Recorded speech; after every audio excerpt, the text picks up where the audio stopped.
Ambalma actuel media la jebako maliko no maliko kan ka folni tanudi ama ka faka bismillah ka don kibar keneka ne bakurubawe muso be ka usendo station essence ferela Bamako barado ube munke kada akanuka ani ubake fana yasa ka seku udairi me osoro akanga mune do ni muso nuka abi wala soro ndon kibarina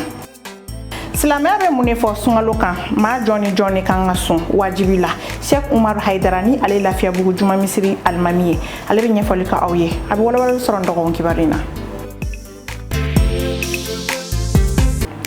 Ambalma actuel media la jabako abisimla ko kura ha don kibaru keneka ina fanya fa bagruba wala chogamuna ami domina ikobi isa se fere station na odani te chaw doroma ami domina ikobi malila muso fana bika usendo ala wa fendo mun kan nunu ma chama fe anga jamanana sabula baralankolote muso nunu an kan mune don u ka barakola julde si anga jakalika sorolon laje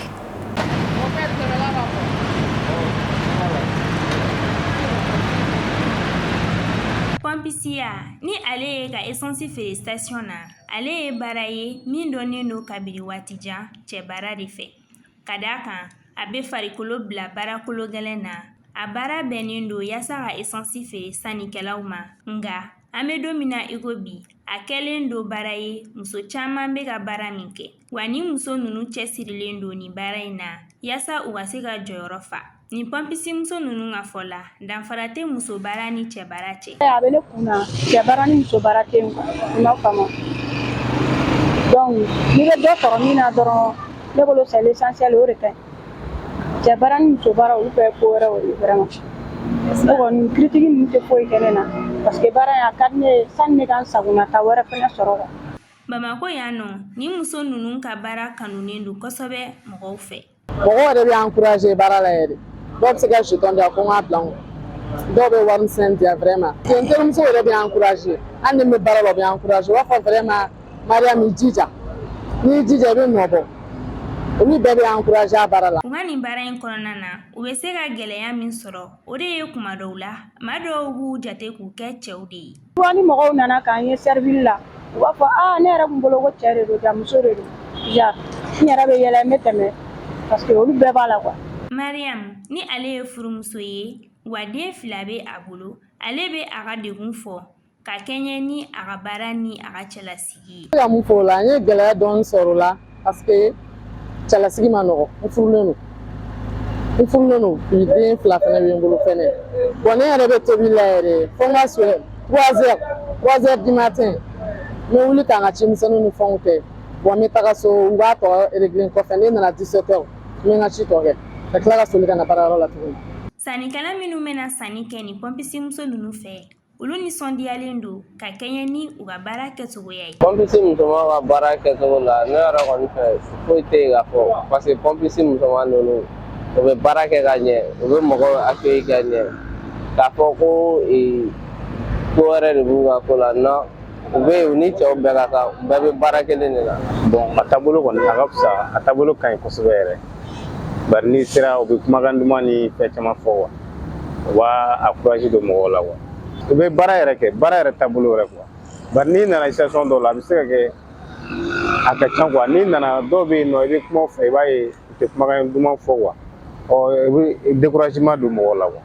mais tout le temps ni mo alni nana ke jo ni fuli re ke lamene ko yuma o boya do fu ina fo sadia kise ba fo togo ya mina article muwani sabanana alebe kuma mogo ka hake kan alebe ayira ka fo ko mogo kelengelena be ni baraka kan wa be lablalen do ka bara sugandi min kadi iyere wa aferaw ni ketogo nyuma konona la ani uka kisili bara baliyama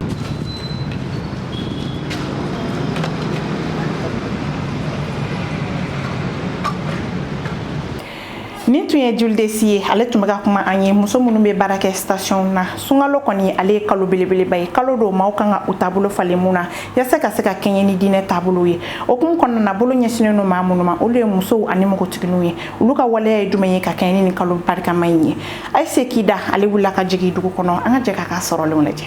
nin sunkalo ɲuman in kɔnɔ mɔgɔ dɔw ka ɲɛnamaya kɛcogo yɛlɛmara kosɛbɛ fo ka taa se u ka fini don cogow ma nga a dɔw y'u ka fini don cogow to a togo la sunkalo do sunkalo tɛ ne bɛ n ka fini don cogo min ne b'a don ten tɔ wa sunkalo don sunkalo tɛ muso kan k'a yɛrɛ sutura k'an yɛrɛ de ma quoi i m'a ye depuis sunkalo tɛ suturali ka di ne kami sunkalo daminɛna ne kɔni bɛ taa nɔ cogoya la ne ye disabirila ne fana kɔrɔmuso bɛ disabiri ale ye manɔtu ye ale bɛ wajulu kɛ mɔgɔw kun sunkalo la ne yɛrɛ bɛ disabiri o de la ne kɛra disabirila ye depuis ni sunkalo tɛ ne bɛ n yɛrɛ sutura wa bon fini sugu dɔw bɛ olu tɛ ne ka ko ye quoi ne bɛ fini minnu bɛ ne farikolo sutura mais burumusi ninnu fana kɔni olu ma ca an ka fini na mais n tɛ i n'a fɔ fini surumani ninnu don quoi ne bɛ cogo min na ta an yɛrɛ de ka di ne ye. Muso dɔw fɛ fini suturalen doni bɛ dan sunkalo kalo dɔrɔn de ma o min ye kalo sanuma ye. Sunkalo ye falen min don ne ka fini don cogo la fɔlɔ sani sunkalo ka se précisément ne yɛrɛ tun bɛ pantalon don kangari tun bɛ dɛn mais sisan actuellement ne filɛ ne bɛ musɔrɔ siri n bɛ burumusiw don fɛn bɛɛ. Sunkalo yɛlɛma dɔ la parce que kɔrɔla an tun bɛ pantalon ni fini tɔw don mais sunkalo fɛ diyagoya bɛ burumusi don parce que burumusi fini suturalen de kan ka don sunkalo fɛ. Ne sunkalo tɛmɛna ne bɛ continuer n ka fini kɔrɔ don fɛ parce que sunkalo bɛ bonya o la to ne bɛ burumusi don sunkalo fɛ. Sidibe ye ladilikan di musow ma u ka o waleya ninnu dabila. Bon ne b'a fɔ musow bɛɛ ɲɛna ka suturata musow ka suturata sutura de ɲɔgɔn tɛ quoi ala yɛrɛ y'a fɔ an ye ala kira y'a fɔ an ye an ka suturata o de bɛ laban diɲɛ tɛ foyi ye diɲɛ wagati kunkuruni dɔrɔn de an b'an tile k'a la an bɛ taa tuguni n b'a fɔ musow bɛɛ ka suturata sutura de ɲɔgɔn tɛ. Ni yɛlɛmali kojugu muso dɔw fɛ o kɛra laada ye u ma. Sunkalo ye kalo barikama ye wa a nafa ka bon kosɛbɛ sabula hinɛ kalo don wa yafa kalo don okumu kɔnɔna na sun yɛrɛ jagozalen no jɔn ni jɔn de kan sunkalo la Sheikh Umar Haidara ni ale ye alimami ye Lafiyabugu juma misiri fɔlɔ la ale bɛ ɲɛfɔli k'aw ye Awa Jawara ka kuma bara la. Sunkalo kɔni wajibi ye silamɛ kelen-kelen bɛɛ lajɛlen kan mumini kelen-kelen bɛɛ lajɛlen kan maa dama ye silamɛ ye o kosɔn sunkalo wajibiyali Alahu Taala y'a fɔ kuranɛ kɔnɔ ko sunkalo su ye wajibi alakira kumana kan nemani kisi alakira ma ako suratul baqara la ako shahru ramadan alladhi unzila fihi alquran hudan linnasi wa bayyinatun min alhuda wal furqan ako faman shahida minkum alshahra falyasumhu ni aya ba irana ka fo ko sunkalo su ni gara wajibi islamai kelen-kelen bɛɛ lajɛlen kan o kuma alakira y'a fɔ nemani kisi ba ma ina ko y'a fɔ kuma damila chumna ko buniyal islam wala 50 ko silamɛya jɔlen bɛ 5 kan shahadatu an la ilaha illallah mashidi fona gara ala wa anna muhammadan rasulullah ka fɔ ko ala kɛra ala ka ciden wa iqami salati ani ka seljo wa ita'i zakati ani ka jagadi wa hajjul baiti ani ka sohiji wa sawmu ramadana ani ka sunkalo su ni kuma fila b'a yira an na k'a fɔ ko sunkalo su ni wajibi silamɛ kelen-kelen bɛɛ lajɛlen kan maa dama i ka kɛnɛ i ni na bana wɛrɛ t'i la i tɛ voyage sira fɛ i ye baligu ye alhamdulillah an bɛ Alahu Taala deli ya rabbi ala ka a faamuyaliko ɲuman d'a bɛɛ lajɛlen ma Alahu Taala ye min kɛ sunkalo in kɔnɔ a ma a kɛ kalo tɔ si kɔnɔ alakira b'a fɔ an ye nemani kisi b'a ma a ko as-salawatul khamsi wal jum'atu ila al jum'ati wa ramadana ila ramadan mukaffiratun lima baynahunna idha ijtunibatil kaba'ir a ko ka bɔ seli farida 5 ni ɲɔgɔn cɛ ko jurumu yafa de bɛ olu ni ɲɔgɔn cɛ ka bɔ fajiri la ka na seli fana la jurumu yafa bɛ yen ka bɔ seli fana la ka na lansara la jurumu yafa bɛ yen fitiri ni safu b'o cogo la su tɔw kɔnɔ ko jurumu yafa bɛ yen a ko wal jum'atu ila al jum'ati ka bɔ juma dɔ la ka taa juma dɔ la ko jurumu yafa bɛ olu fana ni ɲɔgɔn cɛ a ko wa ramadanun ila ramadanin ka bɔ sunkalo dɔ la ka taa sunkalo dɔ la ko jurumu yafa bɛ olu ni ɲɔgɔn cɛ munna a ko mukaffiratun lima baynahunna olu ni ɲɔgɔn cɛ jurumu yafaw bɛ yen nɔ a ko idha ijtunibatil kaba'ir ni silamɛ ye yɔrɔ ma janya kabayira jurumu na jurumu misɛnnin tɔ minnu bɛ yen nɔ k'u ka bɔ sunkalo la ka na sunkalo la ko sunkalo bɛ o jurumu misɛnw bɛɛ lajɛlen yafa o kosɔn alakira b'a fɔ an ye tuguni nemani kisi bɛ alakira ma ko man sama ramadana imanan wa ihtisaban ghufirat lahu ma taqaddama min zambihi a ko ni maa min sunkalo su imanan i ma su foyi kɔsɔ fo i dalen bɛ ala la limaniya min b'i la i ka mumuniya kɔsɔ o kama i ye sunkalo su wa ihtisaban wa i jigi dalen b'a kan fana n'i ye sunkalo su ala kɛmɛ ka sara min dilan ka bila i ɲɛ ala kɛra ko ghufirat lahu ma taqaddama min zambihi a ko jurumu minnu b'i la n'olu tɛmɛna ko Alahu Taala b'olu yafa amma me ala taala deli ya rabbi nen aw ala kan jurumu bela jeli yafa ka ɲumanya kɛ sunkalo kɔnɔ o fasamantiya ka bon ka tɛmɛ kalo tɔw bɛɛ lajɛlen kan munna alakira b'a fɔ an ye nemani kisi b'a ma a ko afdalu sadaqatun fi ramadana ko sarakati bɔ ko sarakati min bɛ bɔ sunkalo kɔnɔ ko de ka fisa ka tɛmɛ kalo tɔw bɛɛ lajɛlen sarakati kan. nin tun ye Hawa Jawara ka sɔrɔlenw ye ni ale wulila ka se Imam Sheikh Umar Haidara ma ni ale walawalali kan ye sunkalo kan maa minnu jɔni kan ka sun o tɛmɛlen kɔfɛ ka bɔ yen nɔ sisan an ka jɛ ka jamana kɔnɔ kibaru ani kɔkan kibaru lajɛ teliyala Maimuna Dawu fɛ.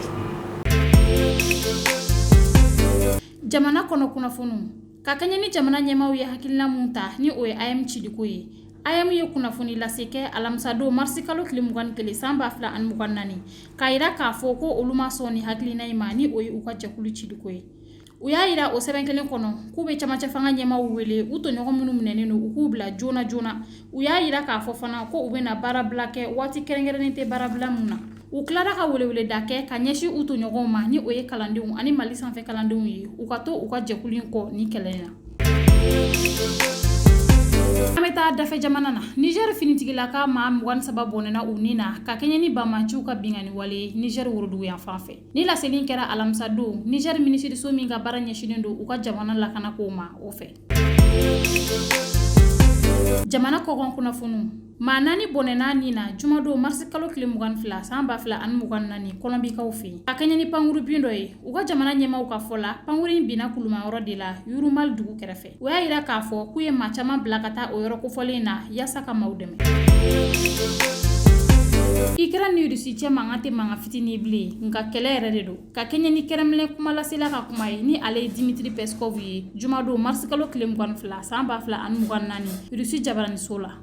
An balima Actuel Media lajɛbagaw ni ne kɛra ɲɛ garizigɛ bi a ka bi dɔgɔkun kibaru la mun labɛnna Actuel Media ɲɛmaaya so fɛ an ma fɔ a kan bɛn tiɲɛ wagati wɛrɛ. Maliens de la diaspora on est siguro belen no dien ko fala manye ki wara dimen ko di awma wa ka warti ito isiguro la ka soro ima fere bo la kana ani telia kon nala application kele mi no no ya o de Senweb kren ni la malien mun siguro belen France Allemagne Italie Espagne États-Unis Royaume-Uni Belgique Irlande fo kata se Canada ma aw bela jele mi sigato o siguro la ka warti gana mali kono ka soro o ma fere bo Côte d'Ivoire ni Sénégal ko fe bi ibe sigito ni jamana ko fele no bela jele ka warti kana mali kono ka soro ima fere bo o fana tɛmɛnen kɔfɛ ka bɔ yen nɔ a k'a dɔn fɛnɛ k'a fɔ fɛn min ye application Senweb ale utiliser no maa ba million caman de fɛ ka tila k'aw ladɔnniya k'a fɔ fɛn min ye u ka baarakɛyɔrɔ dagayɔrɔ ye o bɛnnen no Amérique ma n'o tɛmɛna ka bɔ yen jamana mun bɔra k'a fɔ sisan ni maa min bɛ fɛ ka wari ci k'a to i to o jamana kelen na fɛn lajɛlen kan a ka nɔgɔ kojugu ka na Mali la kɛrɛnkɛrɛnnenya la a ka nɔgɔ kojugu i bɛ taa Play Store sanfɛ application Senweb i b'a télécharger n'i y'a télécharger i b'a installer a installeren kɔfɛ fɛn min y'i ka données ni wulu bɛɛ lajɛlen don a kɔnɔ i bɛ don a kɔnɔna la n'i bɛ fɛ k'a ci ka na Mali de la misali la